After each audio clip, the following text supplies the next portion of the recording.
నువ్వు లైఫ్లో స్లోగా ఉన్నావని నీతో ఎవరైనా చెప్పారా? అయితే ఇది నీకోసం.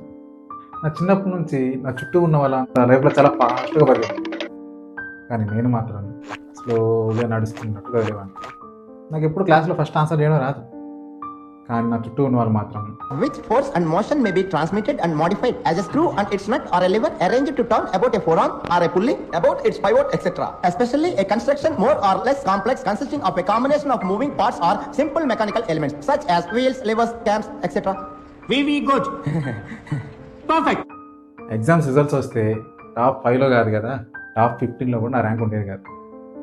లైఫ్లో చాలామంది remember, life is a race. Run స్పీడ్గా పరిగెత్తండి, లేదంటే వెనకాల వాడు తొక్కేసి ముందరికి వెళ్ళిపోతాడు అని చెప్పారు. కానీ ఈ విషయం మీకు ఎవరు చెప్పిండరు? స్లోగా వెళ్తే ఎక్కడ ఆగకుండా వెళ్తామని. ఫాస్ట్గా వెళ్ళిన వాళ్ళు కొన్నిసార్లు ఆగిపోతారు, అలసిపోతారు, కన్ఫ్యూజ్ అయిపోతారు, నెక్స్ట్ ఏం చేయాలో తెలియదు. కానీ స్లోగా వెళ్ళిన వాడు మాత్రం ప్రతి స్టెప్ అర్థం చేసుకుంటాడు, ప్రతి మిస్టేక్ నుంచి నేర్చుకుంటాడు, and main important consistency maintain చేస్తాడు. అందుకే లేట్గా రీచ్ అయినా చాలా స్ట్రాంగ్గా రీచ్ అవుతాడు వాడి గోల్ ఏదైనా.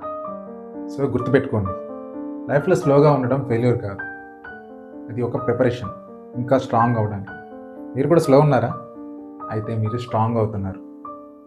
దీని మీద మీ ఒపీనియన్ ఏంటో కామెంట్ చేయండి.